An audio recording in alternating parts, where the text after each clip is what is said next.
Okey, saya bagi tahu kepada saudara kata pada bila-bila masa je daripada sekarang, sekiranya keadaan wabak jangkitan dunia terus meningkat, sebenarnya peningkatan yang dialami oleh Malaysia masih lagi rendah berbanding peningkatan global. Sepanjang 7 hari terakhir, iaitu pada hari Isnin hinggalah hari Ahad lepas, dunia mengalami 5.3 juta kes jangkitan baru dalam masa seminggu. Untuk pengetahuan saudara juga, negara-negara seperti India, Brazil, Itali, United Kingdom juga mengalami peningkatan angka jangkitan mendadak. Di Asia yang paling buruk mengalami jangkitan mendadak adalah India, Indonesia dan juga Thailand.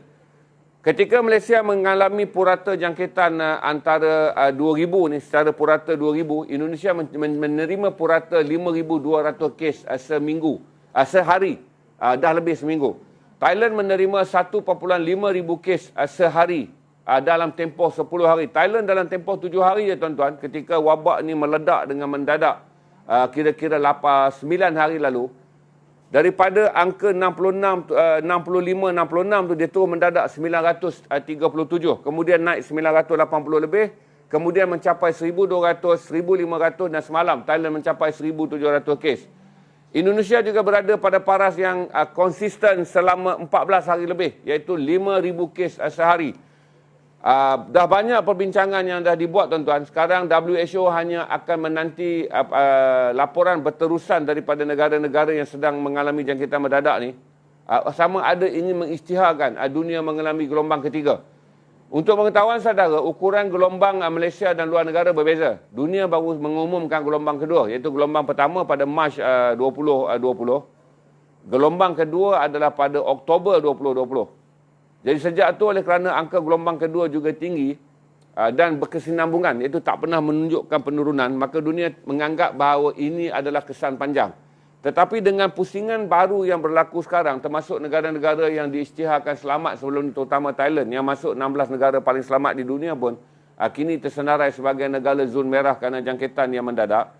Ada kemungkinan dalam tempoh terdekat Pertubuhan Kesihatan Sedunia akan melancarkan satu lagi amaran kepada keseluruhan 164 negara anggota WHO bahawa gelombang ketiga, dunia baru 3, kita dah 3 dah sebab kita ada isytihar internal sekali, gelombang kedua tanpa mengikut pengisaran antarabangsa, kita isytiharkan. Berarti kalau dunia melancarkan lampu merah bahawa gelombang ketiga COVID-19 sedang melanda dunia, dan Malaysia akan mengumumkan juga gelombang yang sama, maka kita akan menjadi gelombang yang keempat. Maka ada kemungkinan beberapa siri lockdown terpilih ataupun pengetatan SOP akan dilaksanakan. Untuk pengetahuan saudara juga, di Kelantan langkah, saya sebut tak ekstrim lah, langkah yang sangat agresif diambil, di mana semua masjid, surau dan musolah di peringkat mukim ditutup untuk semua aktiviti. Sama ada sembahyang waktu, sembahyang tarawih ataupun apa-apa aktiviti tadarus ditutup sepenuhnya. Maka di Kelantan hanya aktiviti masjid yang menjadi masjid rasmi di peringkat pekan bandar. Dan pekan dan bandar saja dibenarkan beroperasi. Berarti masjid-masjid utama yang menjadi masjid di peringkat pekan, daerah dan juga bandar yang dibenarkan operasi. Kelantan menjadi negeri yang pertama mengeluarkan arahan semua masjid, surau dan musolah diharamkan daripada menjalankan sebarang aktiviti pengumpulan bagi mengelakkan jangkitan COVID-19, kerana Kelantan kini senarai antara 3 negeri yang paling kritikal jangkitan hari ke hari sejak 2 minggu yang lalu. Berarti selepas saja Selangor dan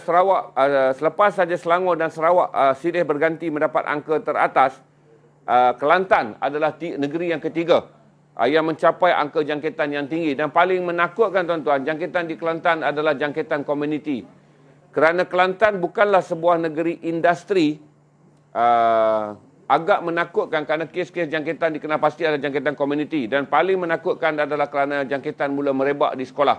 Antara sekolah yang disahkan terlibat bagi jangkitan kluster baru ni adalah Mahat Tafiz. Dikenakan ni satu lagi Mahat Tafiz di Kelantan dikenakan PKD. Mahat Tafiz apa tu Saya tak pasti, ada satu lagi Mahat Tafiz, ada detail tapi saya tak boleh nak ingat semua tuan-tuan. Al-Quran Wakirat. Sebuah lagi Mahat Tahfiz di Kelantan dikenali sebagai Al-Quran Wakirat. Dikenakan PKPD, diperketat, berarti tiada kebenaran untuk mereka masuk ke Mahat dan tiada kebenaran untuk mereka keluar daripada Mahat. Untuk tu beritahu tuan-tuan juga bahawa daripada 7 kluster yang dikenal pasti semalam, untuk pertama kali 4 kluster adalah kluster komuniti. Berarti kluster yang disebarkan oleh orang awam.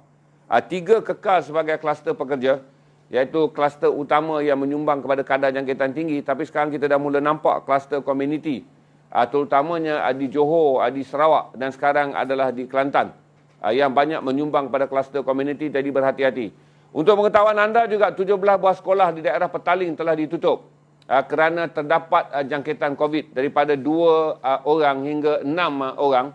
Berarti itu adalah angka yang serius. Itu adalah jumlah yang serius kerana banyak tu.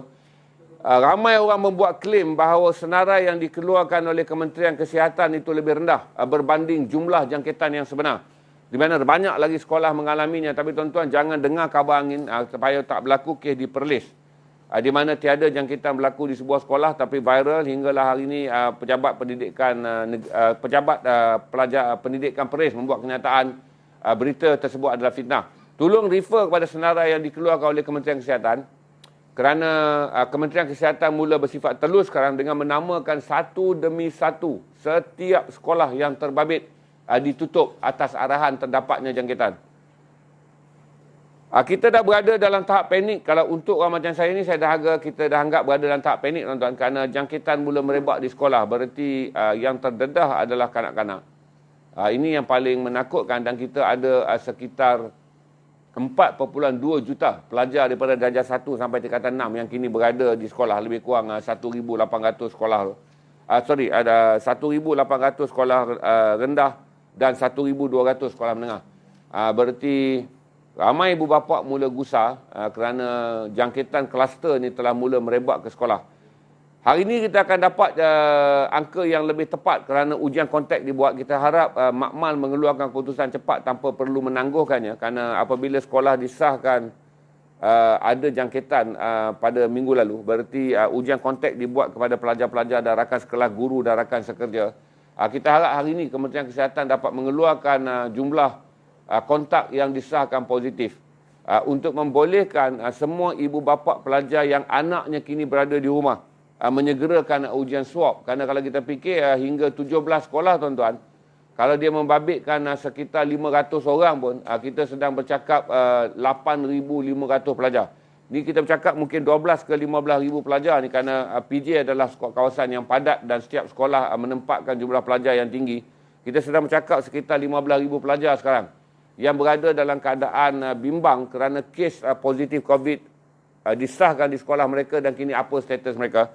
Tak banyak berita yang Kementerian Kesihatan cuba bersikap telus. Sama ada dia mengarahkan semua guru-guru dan pelajar di sekolah yang ditutup ni diisolasi.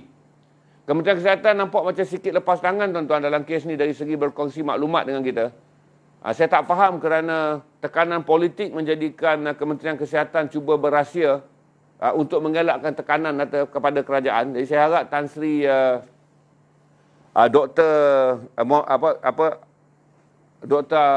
Dr. Nur Hisham Abdullah dapat menjarakkan dirinya daripada tekanan politik dengan kekal sebagai seorang penjawat awam yang berkhidmat kepada masyarakat dengan mendedahkan secara detail. Kerana tuan-tuan, timbul banyak spekulasi sama ada angka-angka yang dikeluarkan ini adalah angka roket. Ramai ada ahli politik yang cuba menangguk di air keruh dengan membuat dakwaan bahawa angka ini angka palsu tuan-tuan. Tapi tolong buka mata dan lihat bahawa angka jangkitan yang sedang meningkat naik, Malaysia masih lagi dianggap di bawah kenaikan paras sederhana. Kerana orang lain naik dengan lebih tinggi, terutama Thailand yang lebih mengejutkan tu, kerana selama 16 bulan sejak COVID-19 melanda pada Januari hingga awal April dulu, Thailand adalah negara yang selamat dan sentiasa dijadikan contoh. Untuk pengetahuan saudara, Thailand mempunyai kurang daripada 26,000 kes sebelum April, iaitu dalam tempoh 16 bulan tu sebelum April, Thailand kurang daripada 26,000 kes. Tetapi dalam 10 hari terakhir ini, Thailand telah mencapai antara 12 ke 14,000 kes baru. Kerana jangkitan hariannya adalah 1,200 ke 1,700 orang sehari. Jadi ramai yang berasa bimbang. Saudara tengok tu KKM pun bagi tahu bahawa jangkitan yang meningkat sekarang bukanlah sahaja di Malaysia tapi di seluruh dunia kerana gelombang baru. Cuma tinggal lagi tuan-tuan, tidak ada negara di dunia mengumumkan sekarang penemuan varian baru. Berarti varian yang sedang merebak masih lagi dianggap yang berbahaya adalah varian United Kingdom yang dikenali sebagai varian 1115 dan varian Afrika. Saya tak ingat nombor koding dia. Dua tu saja yang disahkan sebagai varian baru. Tidak ada negara-negara yang sedang mengalami jangkitan mendadak, terutama Thailand, mengumumkan mereka menemukan varian baru. Jadi berarti yang bergerak sekarang ni adalah COVID yang belum lagi bermutasi. Adalah kuman yang hampir dianggap sama, yang melanda 99% masyarakat dunia. Kerana di bawah varian United Kingdom dan di bawah varian Afrika, di jumlah jangkitannya sangat minimum, iaitu kurang 1%. Untuk pengetahuan saudara, dunia telah melempasi angka 142 juta jangkitan di seluruh dunia dan telah melepasi angka 3,40,000 kematian dalam tempoh 16 bulan sejak kes ini mula dilaporkan pada Januari tahun 2020. Itu angka yang saya boleh bagi pada saudara. Saya bagi pula jadi negara 10. Saya nak cuba bercakap tentang teori menganiaya negara Islam, teori tentang New World Order, teori tentang cuba mengkufurkan orang Islam tentang COVID-19 ni. Untuk pengetahuan saudara, 78% daripada negara yang mengalami bencana ini adalah negara bukan Islam. 78%. Kalau total 140 juta, 42 juta tu tuan-tuan, 78% adalah negara yang bukan Islam. Sebab tu saya beritahu, antara 10 negara yang utama, saudara tengok tu, Mahfuz akan tunjuk graf 10 negara yang utama di dunia tu. US, United States, India, Brazil, France dan Rusia. Yang 5 utama, kemudian ada bawah-bawah tu. Hanya Turki saja sebuah negara Islam. Itu pun kerana Turki terdedah kerana dia berada di sekitar Eropah. Kalaulah saya tunjuk pada saudara carta hingga 20, masih lagi majoritinya adalah negara bukan Islam. Berarti kalau tengok data yang saya kira manual mengikut jumlah populasi penduduk dan jumlah kes, 78% mereka yang dijangkiti wabak ini adalah dari kalangan negara bukan penduduk Islam. Jadi kalau saudara masih lagi nak menganggap bahawa ini adalah teori konspirasi, saudara masih lagi berada menganggap bahawa ini adalah penganiayaan untuk mengubah akidah orang Islam, saya jelaskan kepada saudara, masyarakat dunia yang paling teraniaya dan paling teruk terjejas secara kesihatan, ekonomi dan juga mental dan psikologi adalah negara-negara maju yang penduduknya bukan negara Islam. Itu saya bentang supaya saudara dapat melihat dengan luas, kerana hari-hari saudara hanya refer KKM. Saudara tak banyak dapat option untuk merujuk kepada apa yang sedang berlaku di seluruh dunia. Saya beritahu pada saudara bahawa negara bukan Islam adalah negara penderita utama dalam top 20. Kerana saya beritahu saudara, hanya Turki yang berada dalam top 10, tetapi tidak ada negara Islam berada dalam top 20. Saya rasa Iran mungkin berada belas-belas atau mungkin berada selepas 20. Malaysia berada di tangga yang ke-44 sebagai negara yang paling tinggi jangkitan. Saya rasa yang berada di sekitar Malaysia pun tak ada negara Islam, ada tak? Dalam senarai Malaysia dekat tu. Ada Indonesia. Arab Saudi dan Morocco yang berada dalam senarai 40 atas tu. Berarti semua negara-negara yang mengalami tahap jangkitan parah, terutamanya di Eropah, hanya Turki saja. Kerana Turki satu-satunya negara Islam di Eropah yang disenaraikan tinggi. Kerana Albania, Kosovo dan Bosnia tidak disenaraikan sebagai top 20, iaitu jangkitan yang tinggi kerana populasi penduduknya lebih rendah. Saya akan bagi tahu dia kepada saudara bahawa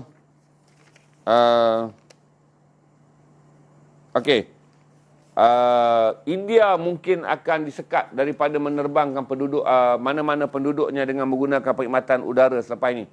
Kerana walaupun mereka mendapat ujian test swab di negara mereka, tetapi 22 orang yang dalam penerbangan dalam penerbangan ke Thailand. Dalam penerbangan ke Hong Kong. Sebuah syarikat penerbangan India terbang membawa penumpang ke Hong Kong yang sepatutnya semua penumpang adalah negatif, tetapi dikesan positif, iaitu 22 orang. Berarti timbul keraguan tentang standard ujian swab yang dijalankan di India. Kerana bagaimana dalam satu penerbangan, 22 orang yang disahkan positif dibenarkan terbang merentas India sampai ke Hong Kong. Jadi tuan-tuan, saya rasa dengan keadaan Thailand yang sedang mencatat gelombang yang tinggi, Malaysia masih lagi mendapat gelombang yang tinggi, saya tak mungkin Australia dan New Zealand yang telah membuat telah pun menandatangani persetujuan rentas negeri. Berarti di Australia dan New Zealand sekarang, kedua-dua penduduk negara boleh terbang pergi balik, asalkan mereka memiliki sijil suntikan vaksin, kerana kadar jangkitan di kedua-dua negara sangat rendah dan mulai terkawal. Walaupun Malaysia, Singapura, Thailand, Indonesia dan Korea antara negara yang dijemput pada peringkat awal untuk membuat perjanjian bubble travel ni, di mana 6 negara ni akan membenarkan penerbangan asalkan rakyatnya yang membeli tiket kapal terbang memiliki sijil vaksin. Tapi saya fikir oleh kerana banyak kegagalan di peringkat antarabangsa untuk memastikan mereka yang walaupun telah divaksin tetapi apabila diswab masih positif, ini menjadikan saya rasa keyakinan industri penerbangan untuk membuka sempadan penerbangan adalah rendah. Malaysia merayu tuan-tuan untuk mendapatkan perjanjian dengan Australia kerana kita ada 19,000 pelajar yang sekarang tersangkut tidak dapat meneruskan pelajaran dengan terbang ke Australia, atau mereka yang berada di Australia yang telah tamat belajar tapi tersangkut tak dapat balik ke Malaysia. Datuk Seri Syamudin Tun Hussein cuba mendapat kerjasama rayuan dengan kerajaan Australia untuk mengemukakan senarai pelajar-pelajar yang telah divaksin dan telah melalui tempoh matang vaksin, iaitu vaksin pertama 21 hari, kemudian divaksin kedua dan 14 hari. Selepas divaksin akan dibuat ujian swab dan sekiranya mereka negatif, maka mereka dibenarkan untuk pulang ke Australia untuk menyambung pelajaran, kerana sebahagian daripada mereka telah pun terkandas lebih daripada setahun. Tapi saya tak fikir dengan rekod angka jangkitan kita yang tinggi, kerajaan Australia akan bersetuju, kerana Australia telah berjaya mengendalikan kesnya jangkitan di negaranya dengan baik, dan tak mungkin dia sanggup menerima, apatah lagi dia melihat angka jangkitan di Malaysia sentiasa meningkat sejak kebelakangan ni. Jadi saya tak fikir kata Australia akan mengambil langkah bersetuju dengan rayuan yang dijalankan oleh kerajaan Malaysia.